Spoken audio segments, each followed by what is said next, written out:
যুদ্ধত হাৰিবা যত্ন কৰে হেজন প্ৰকৃত জ্ঞানী হ'ব পাৰে মন কৰিব হাৰা আজি আমাৰ গোসাঁইৰ লগতে মোৰ কিবা এটা উলট পালট লাগিল যদি মই বা আপুনি কোনোবাজনে হাৰা হয় হেজন জ্ঞানী কোনোবা মন কৰিবচোন নাও বুৰিলেও টিঙৰ পৰা নানামা বুলি যে কয় একদম মানে লাগি যাব তাৰ যুক্তিটো তাৰ কথাটোহে সত্য তাৰে যিজন জ্ঞানী তেওঁ ক'ব কথাটো কৈছিলোঁ যেনিবা নহয় যদি থাক দিয়া বাৰু হ'ব দে তোৰটোৱে হয় আৰু তাৰমানে বুজা গ'লে এইজন জ্ঞানী এইজন অহংকাৰী এক দুই নম্বৰত আমাৰ মন কৰিবচোন অহংকাৰী গৌৰৱী মানুহ ক'ৰবাত যদি আপোনাক খুব বেয়া কথা কৈ পেলাই দম দি থৈ যায় সি আকৌ যাই পেলাই এই দোকানে বজাই যাই পেলাই নিজকে জখত্যা কৰেগৈ আমুকক ঠিকছে কৈ আহিছোঁ তহুকক ঠিকছে কৈ আহিছোঁ হা ঠাণ্ডা বনাই দি থৈ আহিছোঁ তাৰমানে তাৰ কাৰণে এইটো জখত্যা সেইটো নহয় সেইটো নিজৰ অনিষ্ট সাধন নিজৰ সঞ্চয় পুণ্য নাশ গতিকে গংগা পাৰত শুকদেৱে পৰীক্ষিত কৈছে যিজনে আনৰ লগত হাৰিবা শিকিব হয়নে আমাৰ বুঢ়াসকলে আগতে কয় নহয় কাজিয়াত হাৰিবি মেলত জিকিবি সেইজন প্ৰকৃত জ্ঞানী আপুনি য'তে ত'তে মানে অহংকাৰী অভিমানী বাহাদুৰি টেম্পাৰ থকা মানুহৰ লগত যদি আপুনি সকলো কথাতে হাৰি গুচি যায় তেনেহ'লে আপোনাৰ সন্মানো ৰ'ল আপোনাৰ জ্ঞানো ভাল থাকিলে হয়নে গতিকে আমি সেইসকলৰ লগত জিনিবলগীয়া নাই আমি সদায় হাৰোঁ এক দুই নম্বৰতে কৈছে এজন মানুহ হেৰা ৰজা পৰীক্ষিত যিসকল মানুহে সৰুৰ পৰা আনৰ ভৰি চুই সেৱা কৰি ফুৰা অভ্যাস কৰিব এদিন বয়সকালত তেওঁকো বহুত লোকে ভৰি চুই সেৱা কৰিব যিজন মানুহে জীৱনত সৰুৰ পৰা কাৰো ভৰি চুই সেৱা কৰি পোৱা নাই তেওঁ বুঢ়া হৈ মৃত্যু হ'লেও তেওঁকো ভৰি চুই সেৱা কৰা মানুহ নোলাব প্ৰমাণ আছে এইবোৰ হয়নে হয় হয় গতিকে আৰু এজন মানুহে যিজন মানুহে সৰুকালৰ পৰা অভ্যাস পৰক দুটি ভাল কথা কোৱা অভ্যাস তেওঁ বুঢ়া কাললৈ পৰক সদায় ভাল কথা কোৱা অভ্যাস আহিব সেইকাৰণে আমাৰ ডাকৰ বচনত কৈছে 9 বছৰত যাৰ যিটো জ্ঞান নহয় তাৰ 90 বছৰতো সেইটো জ্ঞান নহয় 9 বছৰতে আপুনি চিনি পাব ল'ৰা ছোৱালীবোৰ কিমান জ্ঞানী হয় হয় আৰু যদি 9 বছৰত যিটো জ্ঞানী নহয় সি 90 বছৰতো জ্ঞানী হ'ব নোৱাৰে এক দুই নম্বৰত আকৌ আমাক গংগা পাৰত শুকদেৱে পৰীক্ষিতক বুজোৱা মানে আমাক বুজাই আছে গোসাঁইসকল কিয় জানে পৰীক্ষিতকো আজি 7 দিনৰ ভিতৰত তক্ষক নাগে দংশন কৰিব হয়নে এইটো বিশ্বৰ কাহিনী আৰু যদি দেহ মাগত চাওঁ আমি প্ৰত্যেকে একোটি একোটি ৰাজা পৰীক্ষিত আমাকো এই 7টা বাৰৰ ভিতৰতে কোনোবা এটা বাৰে আমাক তক্ষক নাগে দংশন কৰিব ৰেহাই নাই কাৰোবাক যেনিবা বুধবাৰে কাৰোবাক দেওবাৰে কাৰোবাক সোমবাৰে কাৰোবাক মঙলবাৰে ইত্যাদি বাৰকেইটা বেলেগ বেলেগ কিন্তু 7টা বাৰৰ ভিতৰতে আমি সকলোৱে এদিন মৃত্যু হ'ম যে সত্য হয় গতিকে আমি এই কথাবোৰ যদি আত্মাত লোৱা হয় লৈ যদি এতিয়া আমি আৰু দুজনক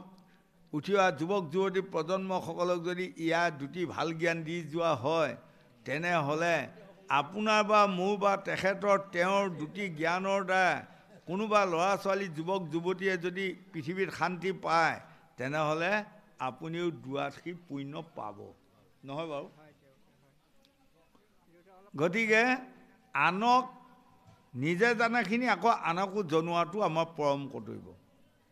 গতিকে ভক্তি তত্ত্ব ভক্তি ধৰ্ম ভক্তি জানা সাৰ ভক্তি বিনে নৰলোকৰ নাহিকে নিস্তাৰ স্বধৰ্ম পৰিত্যাজ্যং পৰধৰ্ম ভয়াবহং মনুষ্যৰ আমাৰ স্বধৰ্মটোৱে হ'ল আমি ভকতি কৰিব লাগিব ভকতি কৰিলেহে আমি আত্মাক গতি দিব পাৰিম নহয় বাৰু ভক্তি এতিয়া যদি আমি সাধুৰ সংগ কোনোদিনে নলওঁ ভকতৰ সংগ কোনোদিনে নলওঁ তেনেহ'লে শাস্ত্ৰই কৈছে ভকতি নিকট কত ভকতি থাকিল চাঙৰ ওপৰত ব্ৰহ্মায়ো নাপালে তত হয়নে এজনে কোনোদিনে শাস্ত্ৰ ভাগৱতৰ মাজকে নাযায় শাস্ত্ৰ ভাগৱত ভালদৰে শুনিয়ে পোৱা নাই সাধুৰ চৰণৰ ধূলি মাথাত লৈয়ে পোৱা নাই সেইজনে ভকতিৰ তত্ত্ব পাব নাপায় সেই ভকতি চাঙৰ ওপৰতে থাকি শুকাই শুকাই থাকিব হয়নে গতিকে আমি এক নম্বৰতে সাধু গুৰু বৈষ্ণৱে ভাল পোৱা কৰ্ম কৰিব লাগিব আজি এতিয়া মই মৰিগাঁৱৰ পৰা আপোনালোকৰ এয়া কইনাকটা গাঁৱত কৈয়াকটা নহয় বাৰু কৈয়াকটা গাঁৱত শিৱ মন্দিৰত ভাগৱতত আহিছোঁ এতিয়া আজি যিমান আপোনাসকল সাধুগুৰু বৈষ্ণৱ ভকত ভকতনী বা যুৱক যুৱতী শিশু কিশোৰী ইয়াত উপস্থিত আছে সেইসকলে এক নম্বৰতে মোক ভাল পাব লাগিব যদি আপোনাসকলে মোক ভাল পায় তেনেহ'লে আজি আমাৰ মন্দিৰৰ শিৱ বাবায়ো মোক ভাল পাব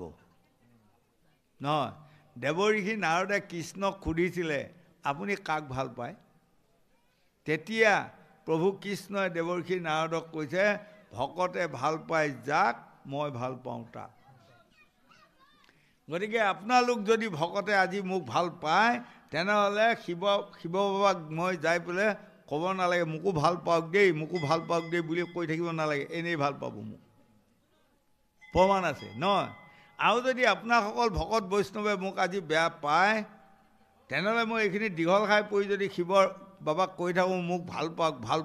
পাওক নাপাব গতিকে এক নম্বৰতে উঠি অহা যুৱক যুৱতী প্ৰজন্মসকল ভকতে বেয়া পোৱা কাম কোনোদিনে আপোনাসকলে নকৰিব ভকতে ভাল পোৱা কাম যদি আপুনি কৰি যায় নিশ্চয় ভগৱন্তে আপোনাক ভাল পাবই গোবিন্দ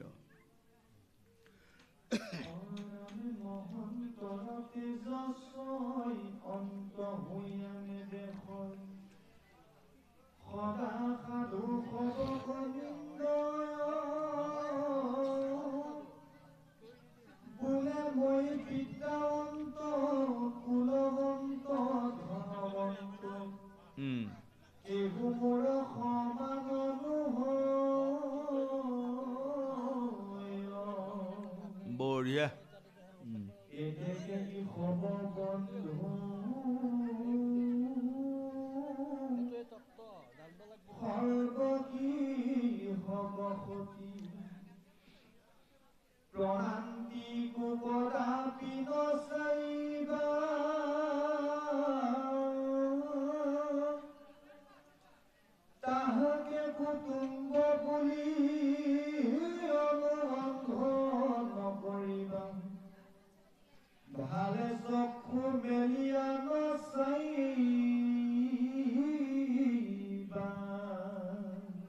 এতিয়া এইখিনিত আমাক কৈছে শিৱই সতী কোৱা মানে আমাকহে বুজাই আছে হয়নে সেই সতী তুমি কোনোদিনে অহংকাৰী মানুহৰ লগত সংগ নহবা অহংকাৰী মানুহৰ লগত বন্ধু নাপাতিবা আৰু জ্ঞানীৰ লগত শত্ৰু হ'বা ধৰি লওক আজি আপুনি এজন জ্ঞানী মানুহৰ লগত শত্ৰু আছে কৰোবা এটা জেগা এনেকুৱা এটা জেগা সেইজন মানুহৰ লগত আপোনাৰ মাতবোল নাই বেয়া কিন্তু ইতিমধ্যে সেইখিনিত সেইজনো মানুহ আছে আপুনি ঠকে সেইখিনিত কিবা এটা বিপদত পৰিছে কিন্তু জ্ঞানী মানুহজনে আপোনাক সহায় কৰি দিব প্ৰমাণ কৰিব তেওঁ ইমান দিন মাতা নাই কিন্তু আপোনাক সহায় কৰি দিব সেইজনক কৈছে জ্ঞানী গতিকে জ্ঞানীৰ লগত শত্ৰু হ'বা আৰু দুৰ্জনৰ লগত মিত্ৰও নহ'বা যদি আপুনি দুৰ্জনৰ লগত খুব বন্ধু হৈ থাকে দুইজন একেলগে যায় ক'ৰবাত পালেগৈ কিবা এটা আপুনি ঘূৰ বিপদত পৰাৰ লগে লগে সি লাহেকৈ কাটি হৈ গুচি যাবগৈ আপোনাক সহায় নকৰে হয়নে সেইকাৰণে মন কৰিছে বটু বামুণে যেতিয়া 100টা বছৰ বলিয়ে যজ্ঞ কৰি নৰ্মদা তীৰত ধনৰত্ন দান কৰি আছে সেই সময়ত বটু বামুণ ওলালেগৈ পোৱালি বামুণ আমাৰ গুৰুসকলে বাৰু বুজিয়ে পায় তথাপি মই এই উঠি অহা যুৱক যুৱতীসকলৰ কাৰণে এইকণ আকৌ আগবঢ়াই দিছোঁ তেতিয়া যোৱাৰ লগে লগে বটু বামুণৰ সেইদিনা শেষ দিনা 100 বছৰ পূৰ হ'ব আজি যজ্ঞ সমাপ্ত কৰিব তেতিয়া যায় বটু বামুণক কৈছে নমস্কাৰ আপুনি বামুণৰ ল'ৰা বোলে অঁ আহক বহকহি তেতিয়া বটু বামুণে কৈছে ৰ'বাচোন তুমি 100 বছৰ এই যজ্ঞটো নৰ্মদা পাৰত পাতি হাজাৰ হাজাৰ বামন সজনক আমন্ত্ৰণ কৰি আনি কিমান দান বৰঙণি কৰি আছা কিন্তু আমাকনো কিয় নামাতিলা তেতিয়া লগে লগে বলিয়ে কৈছে এৰা বামনৰ পুত্ৰ বামনৰ ল'ৰা তুমি চিন্তা নকৰিবা কিবা এটা কাৰণত তোমাক আমন্ত্ৰণ কৰিবা ৰ'ল তাতে বেজাৰ নকৰিবা স্বৰ্গ মৰ্ত্য পাতাল মোৰ হয়নে গতিকে তুমি যি বিচাৰা মই তাকে দিম বাহ কম গৌৰৱ নে সেইটো স্বৰ্গ মৰ্ত্য পাতাল মোৰ তেতিয়া বটু বামুণ পোৱালি বামুণটোৱে মানে তলে তলে হাঁহিছে মিচিকা মিচিকি কৈছে ই স্বৰ্গ মৰ্ত্য পাতাল তাৰ এটা কি লাগে কোৱা তেতিয়া বামুণ পোৱালীয়ে ক'লে মোক 3 পদ ভূমি দান দিয়ক লগে লগে বলি আৰু মানে দপদপাই উঠিল 3 পদ ভূমি মানে তোমাৰ ভৰিকেইখন গোটেই সৰু সৰু এই ভৰিখনৰ 3 খোজ মাটি লোৱা মানে বা 3 পদ ভূমি লোৱা মানে দিয়াজনৰো লাজ লোৱাজনৰো লাজ শুনা সকলৰো লাজ নহয়নে বাৰু যদি আজি আপোনালোকৰ মিৰ্জা কৈয়া কটা গাঁৱৰ মানুহে শুনেই বোলে আমুকে 3 পদ ভূমি কাবাক দান দিল হেই বৰ লাজৰ বিষয় এই কোন মাটিনো দান দিলে নে বাৰু গতিকে দিয়াৰো লাজ শুনাৰো লাজ লোৱাৰ লাজ তুমি এখন ৰাজ্য বিচাৰা মই ৰাজ্য দিম স্বৰ্গ মৰ্ত্য পাতাল মোৰ বটু বামুণে মিচিকিয়া হাঁহি পেলাই কৈছে নালাগে মোক ৰাজ্য নালাগে একো নালাগে মাত্ৰ মোৰ ভৰিখনৰ সৈতে 3 পদ ভূমিহে লাগে বোলে দিয়া ক'ত দিয়া লোৱা ক'ত লোৱা বাহ যেতিয়া এপদ ভূমি পেলাই দিয়াৰ লগে লগে পৃথিৱীয়ে নহয় 7 পাতাললৈ প্ৰৱেশ কৰি গ'ল ধৰি লওক এতিয়া আমি গুৰুসকল আমাৰ কিহত আমি ছটাত বহি আছোঁ নহয় আইসকল গোসাঁনীসকল ছটাত বহি আছে খন্তেক পাছত আপুনি চাই কাৰোবাৰ ভৰি এখনতহে বহি আছোঁ ভৰি হৈ গ'ল চব তেতিয়া বলিয়ে চাই অবাক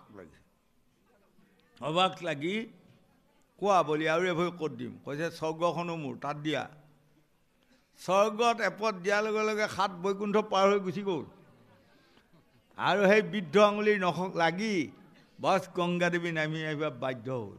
লগে লগে ব্ৰহ্মাই কমণ্ডলত গংগাদেৱীক ভৰাই থোৱালগীয়া হ'ল তেতিয়া বলিয়ে চাইছে সৰ্বনাশ দিয়া আৰু এপদ ভূমি ক'ত দিম সেইদিনা বলিয়ে ইমান দিন ক'তো চকুপানী উলিয়া নাই ধনৰ গৌৰৱত আছিল কিন্তু সেইদিনা আজি 2 চকুৰে হৰাহৰ পানী আহি কান্দিছে অ নিৰুপায়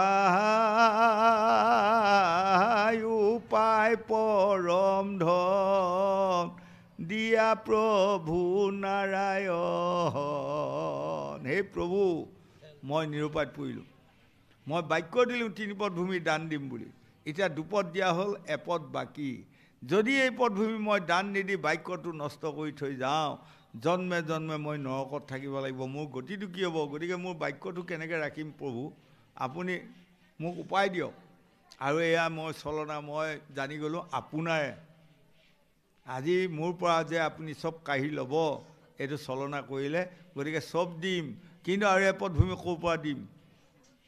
এই তেতিয়া তেওঁৰ পত্নী বিন্ধ্যাৱলী সতী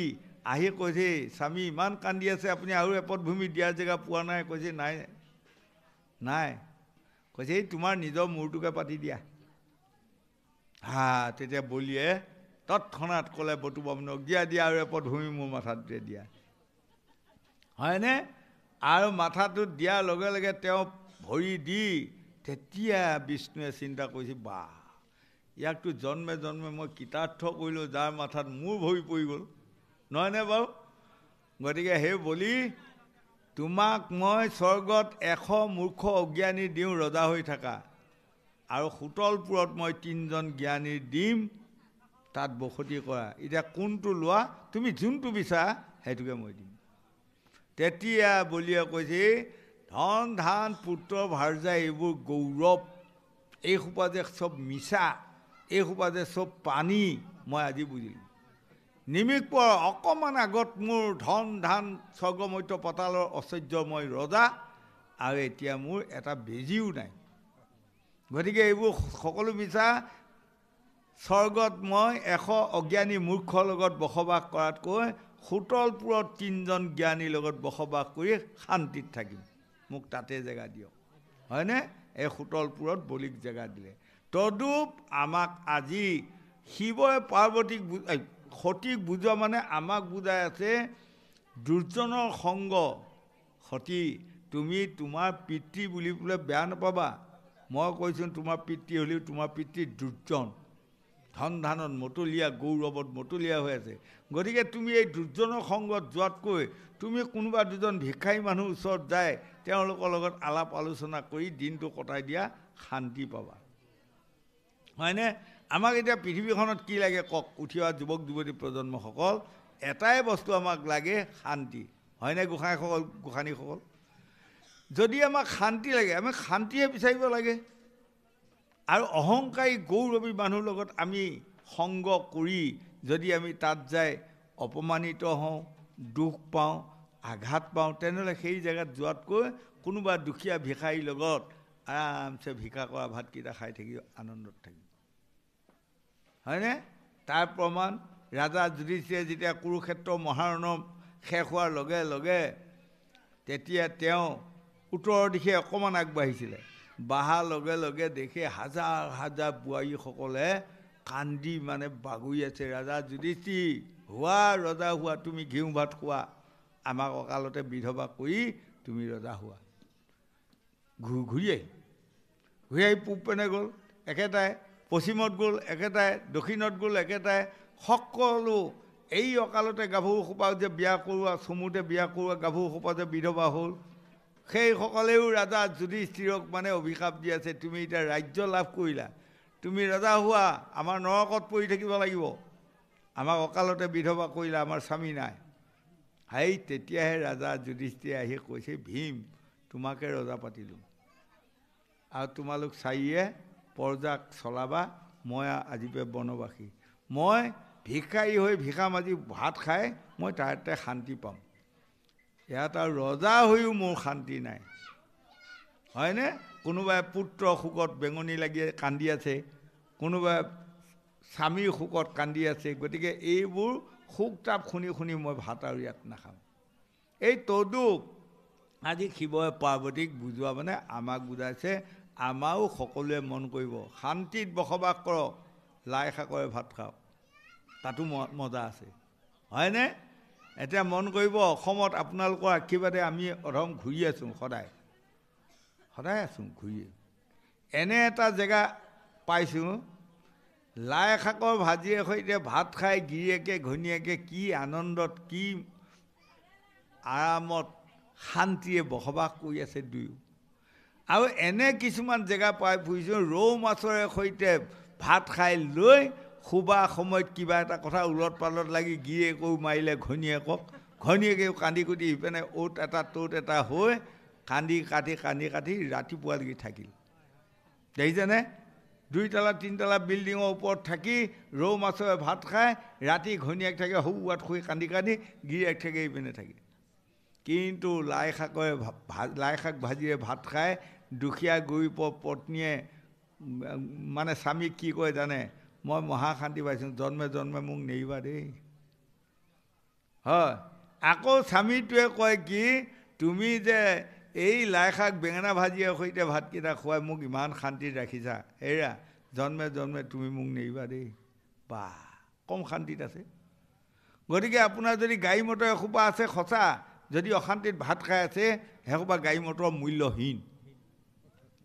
14 পুৰা মাটি আছে আপোনাৰ সত্য, যদি আপোনাৰ নিজৰ পত্নীৰ লগত স্বামীৰ লগত শান্তি নাই, সদায় হাহাকাৰ হাই কাজিয়া টংকাল পেচাল, তেনেহ'লে আপোনাৰ সেই মাটিসোপা মূল্যহীন। হয়নে? 14 তলা বিল্ডিং এটা আছে সঁচা, যদি আপোনাৰ ল'ৰা ছোৱালী বোৱাৰী জীয়াৰীৰ লগত কাৰো লগত আপোনাৰ ভাল নাই, সদায় হাই কাজিয়া দ্বন্দ্ব, তেনেহ'লে আপুনি 7 তলা বিল্ডিং এটা ফৈদা নাই। ভাঙা ঘৰৰ তলত থাকি লাই শাকৰ ভাজি খুতুৰা ভাজিয়ে ভাত খাওক, কিন্তু যদি ঘৰখন বৰ শান্তিত মিলি আছে, তেনেহ'লে তাতে মহাশান্তি। গতিকে আজি শিৱই সঠিক বুজোৱা মানে আমাক বুজাইছে, আমি শান্তি বিচাৰিব লাগিব। এতিয়া শান্তি ক'ত আছে? ধন ধান পুত্ৰ ভাৰ্যাই যে শান্তি দিব হেনে নহয়। হয়নে? গতিকে ভাগৱতৰ 12 শ্লোক ভাগৱত, প্ৰথম শ্লোকটোৰ নাম কি জানে? জ্ঞান। কৃষ্ণ প্ৰথম শ্লোকটোৰ নাম জ্ঞান। জ্ঞান বিজ্ঞান তদং ৰহস্য, গুণ ক্ৰীড়া দ্ৰব্য জাতি, মায়া তৰণ জীৱ ঈশ্বৰ। এই 12টাই শ্লোক নহয় জানো? এই প্ৰথম শ্লোকটোৰ নাম জ্ঞান। সেইকাৰণে কৃষ্ণকান্ত খণ্ডিকৈ গ্ৰন্থ বাণীখনত লিখিছে জ্ঞানে আদি মূল জ্ঞান নহ'লে যায় জাতি কুল হয়নে এখন গৃহত নিজৰ স্বামী পত্নী শহুৰ শাহু নাতি নতুকা আটাইখিনি নিজৰে কিহৰ অভাৱত কাজিয়া হয় তলত দেখিছে জ্ঞানৰ অভাৱ যিখন গৃহত জ্ঞানৰ অভাৱ আহিব সেইখনৰ ঘৰত কাজিয়া আহিব বোৱাৰী জীয়াৰীসকল কাণ কৰিব এইবোৰ কথা আকৌ এতিয়া শান্তি বুলি কোৱা বস্তুটো আৰু কি বস্তু জানে আপোনালোকৰ আমাৰ মৰিগাঁও পিনে মই বাৰু নাজানিম নহয়নে আমাৰ পিনে শান্তি বাৰু ক'ত পায় মই নকওঁ আপোনালোকৰ পিনে ৰঙালাও পানীলাও নিচিনা ক'ৰবাত বগাই পেলাই লাগে নেকি শান্তি লাগেনে লগাব পাৰে মানুহে নোৱাৰে নহয় তাৰমানে শান্তি ক'তো লগা বস্তু নহয় শান্তি ক'তো কিনিব পোৱা বস্তুও নহয় যদি শান্তি কিনিব পোৱা বস্তু হোৱা হয় মোৰ আত্মাটোত ইমান পবিত্ৰ মন এটা আছিল গোটেই পৃথিৱীখনক মানে একদম চবকে শান্তি দি জয় জয় মই কৰি দিয়া মন আছিল যদি কিনিব পোৱা বস্তু হোৱা হয় মৰিগাঁও টাউনৰ পৰা মই কিনি এবস্তামান আনি আপোনালোকৰ মাজত ভগাই দি গ'লোঁ কিন্তু নাই নাই নাই শান্তি ক'তো কিনিব পোৱা বস্তু নহয় কিন্তু শান্তি নিজে মাতাৰ গৰাকী যোনে শান্তি মাতিব জানে তাৰ হৃদয়লৈ তাৰ গৃহলৈ শান্তি হৰাহৰ যায় আৰু যোনে শান্তি মাতিব নাজানে তাৰ গৃহলৈ শান্তি সদায় অশান্তি সদায় যায় যেনেকৈ এটা মন কৰিব মই উদাহৰণ দিছোঁ আপোনাৰ গৃহখনত এখনহে চকী আছে গোসাঁই আপোনাৰ ঘৰত গৰম দিনত চোতালতে আপুনি সেইখন চকীত বহি আছে ঘৰখনত নাই আৰু চকী তেনেকুৱাতে এজন মানুহ আমাৰ গোসাঁই গৈছে আপোনাৰ ঘৰত এই যাই বহি মোৰ দুৱাষৰ কথা পাতিম চাহ তাহ খাই আহিম আৰু বুলি গ'ল যাই পেলাই যেতিয়া আপোনাক মাত দিলে আপুনি কিন্তু চকীখনৰ পৰা উঠা নাই নুঠি পেলাই আপুনি কথা বতৰা কৰিবলৈ কৈছে বহিবি না এতিয়া চকী নাদেখিল যেতিয়া তেতিয়া তেখেতে কি ক'ব জানে নাই নবহোঁ দে যাওঁগৈ দে সেনেতে কিন্তু ঘৰৰ পৰা যাওঁতে বহিম বুলিয়ে গৈ আছিল কিন্তু চকী নাই এখনে চকী আপুনি বহি আছে আপোনাক উঠাই পেলাই মই কিয় বহিম হয়নে এই তদুপ আমাৰ প্ৰত্যেকৰে দেহত এখন চকী আছে ভিতৰত দেহমাৰ্গত যদি আপোনালোকে শান্তি বুলি কোৱা বস্তুটো তাত বহুৱাই ৰাখি আছে তেনেহ'লে অশান্তি সদায় দূৰতে উপশাখাই গুচি যাব অশান্তি প্ৰৱেশ কৰিব নোৱাৰে আৰু যদি আপোনালোকে শান্তিক বহুৱা নাই এখন চকী যদি খালী হৈ আছে তেনেহ'লে অশান্তিয়ে যায় খাওঁতকৈ বহি যদি ঠেং পাক খুৱাই লয় শান্তি আৰু কোনোদিনে আপোনাৰ হৃদয়লৈকে আহিব নোৱাৰে হয়নে মন কৰিবচোন কিছুমান মানুহ আমাৰ এতিয়াও আপোনালোকে মন কৰিব যদি নৱহওক বহি এনেকৈ বহি থাকিয়ে শান্তি পায় কিছুমানে কিন্তু বহাৰ লগে লগে ইখন ঠেঙৰ ওপৰত সিখন ঠেং জাপি দিয়ে শান্তি পায় আকৌ তাৰে কিছুমান আছে আকৌ জাপি দিও নহয় জকাই থাকিলে শান্তি পায় হয়নে নহয় প্ৰমাণ কৰিব হয়নে এজন মানুহে বেঞ্চ এখনত বহি আছে দেই মই ডেকা ল'ৰা কালৰ কথা কৈছোঁ বহুত দিনৰ আগত তেতিয়া আকৌ প্ৰায় ঘৰে ঘৰে বেঞ্চ থাকে ইমান চকী টকী ব্যৱহাৰ নাছিলে আমি সৰু কালৰ কথা কৈছোঁ তেতিয়া সেইজনো বহিল ইজনো বহিল বহাৰ লগে লগে মানে সিজন অলপমান বয়সস্থ মানুহ ইজন ডেকা জোৰ থকা মানুহ সি যেতিয়া ভৰিখন জাপ কৰি লৈ মানে কঁপি থকা হ'ল এই বেঞ্চখন মানে লৈ আছে নহয় হয় লৈ থকাৰ লগে লগে মানুহজনে কৈছে ৰচোন বোপাই তই যে এই ভৰিখন দি পেলাই যে কঁপাই আছ এইটো কিবা তোৰ অভ্যাস নে কিবা বেমাৰ হয়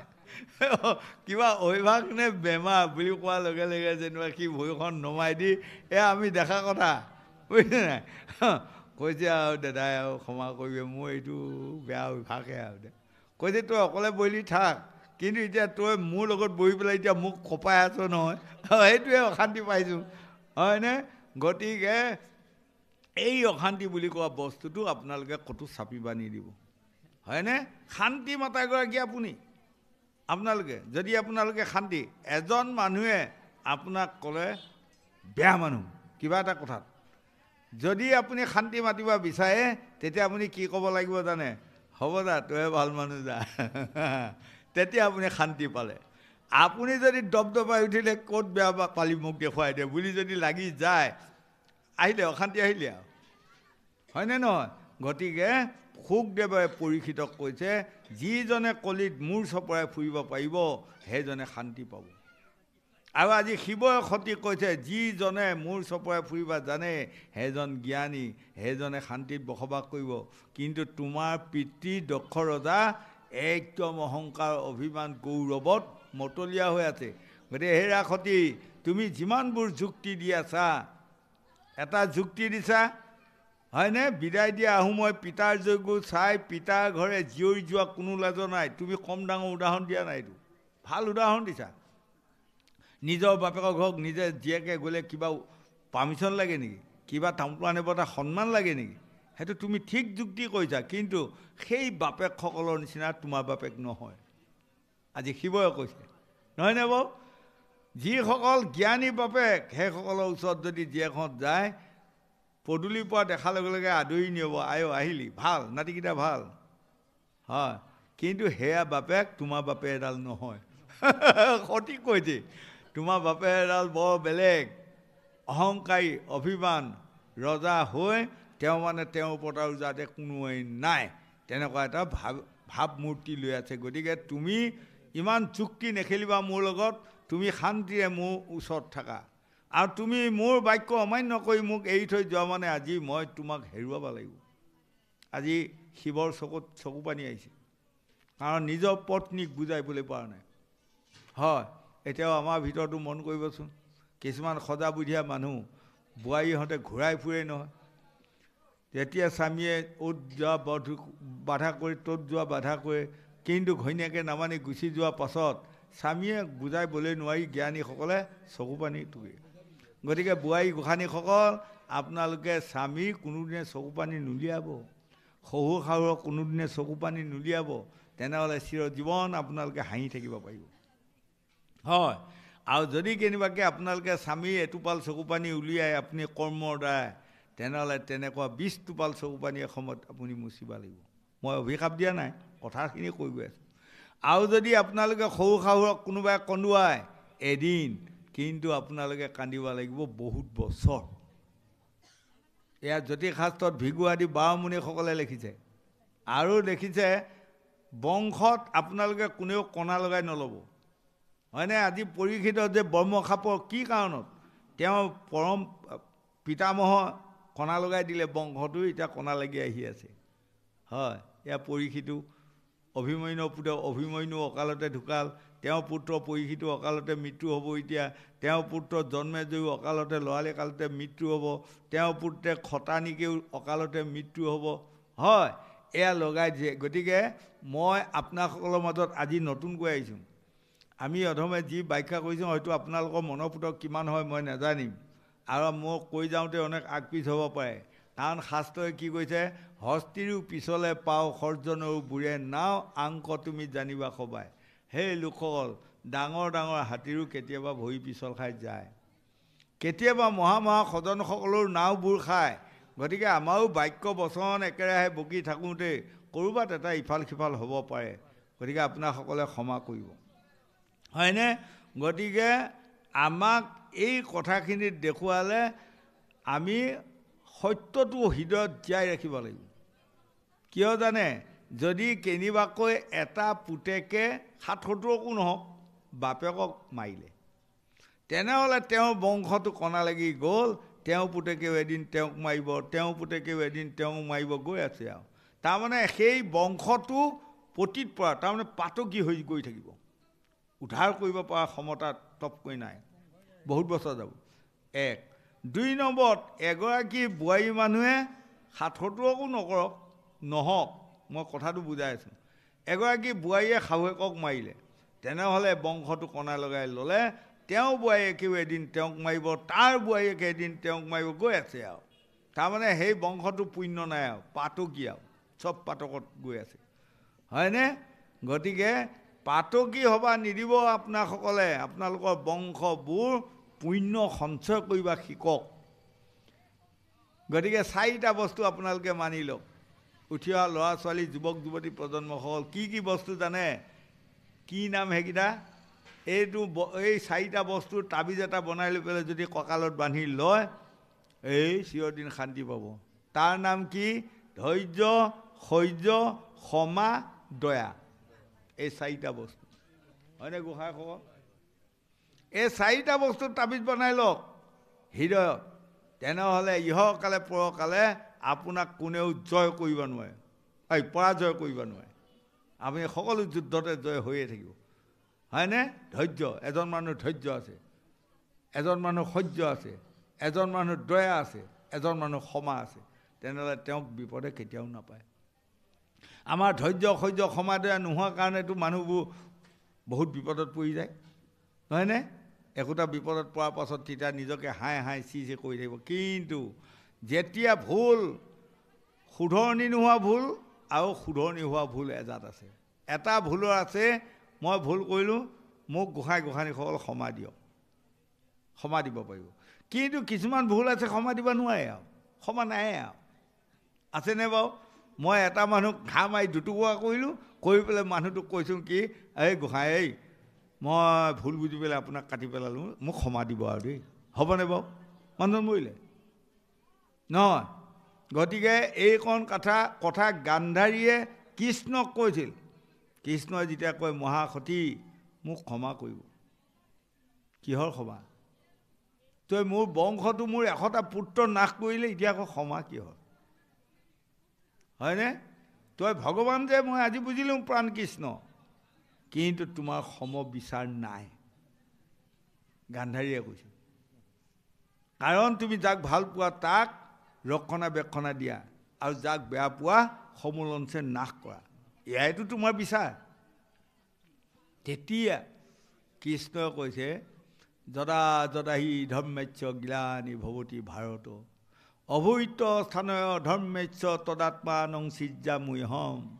পৰিত্ৰাণায় সাধুনাং বিনাশায় সদুষ্কৃতাম ধৰ্ম সংস্থাপনায় মহা সম্ভৱামি যুগে যুগে। হে মহাসতী, দুষ্টক দমন শান্তক পালন কৰিবৰ কাৰণে মই যুগে যুগে অৱতাৰ লৈ আছোঁ আৰু লৈ থাকিম। গতিকে তুমি মোক ক্ষমা কৰিবা, মোক কৰ্ম কৰিবাই লাগিব। কৈছে তুমি দুষ্টক দমন কৰা বোলে, অঁ। শান্তক পালন কৰা, অঁ। তেনেহ'লে মোৰ 99টা পুত্ৰ দুষ্ট আছিল মই কম, কিন্তু এটা পুত্ৰটো মহাজ্ঞানী আছিল, তাক তুমি কিয় নাশ কৰিলা? গোসাঁইসকল জানেনে এজন পুত্ৰ যে মহাজ্ঞানী আছিল? কোন এজন? বিকৰ্ণ। কুৰু সভাৰ মাজত যেতিয়া দুৰ্যোধনে কৈছিল এই দ্ৰৌপদীৰ বস্ত্ৰকাৰী বিবস্ত্ৰ কৰি দিয়া, লগে লগে বিকৰ্ণ উঠি কৈছিল দাদা ক্ষমা কৰক, আপুনি উঠাই লওক, কথাটো উঠাই লওক, দুৰ্ঘোৰ পাপত পৰি যাব আপুনি। এজনী বধূ মানে বোৱাৰী,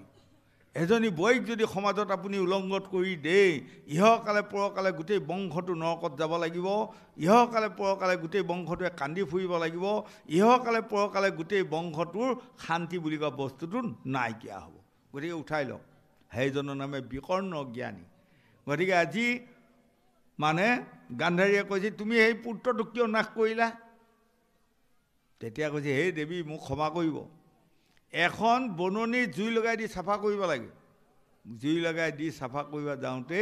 বননিখনত ক'ৰবাত ভাল গছৰ পুলি দুটা এটা আছিল, সিও পুৰা গ'ল, হয়নে? গতিকে তোমাৰ 100টা পুত্ৰৰ লগত সিও গুচি গ'ল আৰু বোলে নাই তুমি ইমান বিচাৰিলেও নহয়, তোমাক মই অভিশাপ দিলোঁ, মোৰ বংশটো যেনেকৈ অকালতে নাশ কৰিলা, তোমাৰ যদু বংশটো অকালতে নাশ হওক। তেতিয়া কৃষ্ণই দুখৰে সৈতে কৈছে মই ইমানখিনি কোৱাটো দেৱী নুবুজিলা, তুমি মহাসতী, মই আঞ্চল পাতি ল'লোঁ, তোমাৰ শাপটো মই গ্ৰহণ কৰিলোঁ। হয়, তাৰপাছত আকৌ যায় পিণ্ডকাৰ তীৰ্থত যদুবংশসকল, নিজৰে যদুবংশসকল বীৰ বুলি বৰ অহংকাৰী গৌৰৱী হোৱা নাই, হৈ বোলে আপোনাৰ যায় যেতিয়া ঋষিসকলে যেতিয়া ধৰ্ম আলোচনী সভা পাতি আছেই, তাত সেইসকলে দুয়োটা আলোচনা কৰিলে কি এইসকল ঋষিয়ে সঁচা সঁচিকৈ ধৰ্ম আলোচনা পাতি থাকে না ফাঁকি ফুকাহে পাতি থাকে, ইহঁতে সঁচাতে আছে না মিছাতে আছে প্ৰমাণ কৰিম। বোলে কি প্ৰমাণ কৰিবা? উলিয়ালে এটাই, হেই এটা ল'ৰাক আমি বোৱাৰী এজনী সাজি লওঁ, নহয়নে? বোৱাৰী এজনী সাজি লৈ 10 মাহ 10 দিন হৈছে বুলি পেলাই কওঁগৈ ল'ৰা হয় নে ছোৱালী হয় বাৰু সিহঁতে ক'ব পাৰে নে নোৱাৰে যদি ক'ব পাৰে জানিম সিহঁতে বঢ়িয়া ঋষি আৰু যদি ক'ব নোৱাৰে গোটেই সোপাকে কোবাই চেপেটা কৰিম আজি যৌ হয়নে বুলি খাম দেৱক আনি উৰাই পিন্ধাই ছোৱালীৰ ড্ৰেছ বোৱাৰীৰ ড্ৰেছ পিন্ধাই ভিতৰত পেটত কাপোৰ এসোপা মানে সোমোৱাই দি পেটুলা কৰি লৈ আহিছে আৰু আগুৰি আৰু হয় সেন্দুৰৰ ফুট দি তামোল চালি খুৱাই ৰঙা কৰি মুখখন লৈ গৈছে এতিয়া যেনিবা লিপষ্টিক লগাই আগৰ যুগত লিপষ্টিক নাই তামোল পাণৰ খুৱাই আনি কৈছে ঋষিসকল চাওকচোন এইজনী বোৱাৰী লাজতে নকয় 10 মাহ 10 দিন হ'ল আজি পুৰ এতিয়া ল'ৰাই হ'ব নে ছোৱালীয়ে হ'ব কওক আৰু ঋষিসকল তেতিয়া ঋষিসকলে অকণমান ধ্যান কৰি চোৱাৰ লগে লগে পালে বাপৰি বাপ তহঁত কম অহংকাৰী তহঁতে আমাৰ ঋষিসকলকো আহি উপালম্ভ কৰিলে আহি হা গতিকে এইজনী গৰ্ভত এডাল মুখল জন্ম হ'ব তাৰ দ্বাৰা গোটেই যদুবংশ অকালতে নাশ হ'ব যা ল'লে নহয় ডিঙিত বান্ধি টিলিঙা আৰু আহি অলপ আহি পেলাই বাটত যেতিয়া কাপোৰ কানি উদঙাই চাই পেটৰ পৰা এডাল লোহা ওলালে নহয় সৰ্বনাশ লোহাডাল জিল মিনাই আছে বা সংহাৰ মূৰ্তি তাৰমানে হয়নে সেইডাল লৈ যায় মানে উগ্ৰসেন ৰজাক দিলে আৰু উগ্ৰসেন ৰজাই কাকো নকৈ ভাবিলে কেইটামান কমাৰ লগাই দি যদি গুৰি কৰি পেলাই সাগৰত পেলাই দিয়া যায় এই আমাৰ ভাৰতৰ পৰা গুচি যাবগৈ সেইপিনে ক'ত যাই যাবগৈ আৰু নহয় কম বুদ্ধিৰ সৈতে ব্ৰাহ্মণৰ বাক্য ঋষিৰ বাক্য ক'ত অৱহেলা হয় এই কমাৰ দি ৰেতিৰে সৈতে ৰুকি গুড়া কৰি দিয়াত লোহৰ গুৰি উপঙি আহি পাৰত লাগি দন্দুৰি গছ মাধুৰি গছ ওলাই হয়নে আৰু এটুকুৰা খবৰ শেষত পেলাই দি থ'ল সেইটুকুৰা বিয়াধে লৈ সদৌ শেষত কৃষ্ণকে বধ কৰিলে বা মাৰিলে হয় গতিকে মনৰ দুখে চান্দালে দেই অভিশাপ তাক খন্দাইতে নৰে ব্ৰহ্মাৰ বাপ গতিকে সেই উঠি অহা যুৱক যুৱতী প্ৰজন্মসকল কাৰো দুষ্ট কাৰো অত্যাচাৰ কাৰো অন্যায় অনীতি নকৰিবা যদি অন্তত দুখ আঘাত পাই পেলাই যদি অভিশাপ এটা দে হওক কোনোবা চান্দাল হওক কোনোবা মেলছ সেই অভিশাপে ইহকালে পৰকালে কল্যাণ নোহোৱা কৰিব বুলি 4 বেদ 14 শাস্ত্ৰ 18 পুৰাণে আমাক বুজাই আছে গোবিন্দ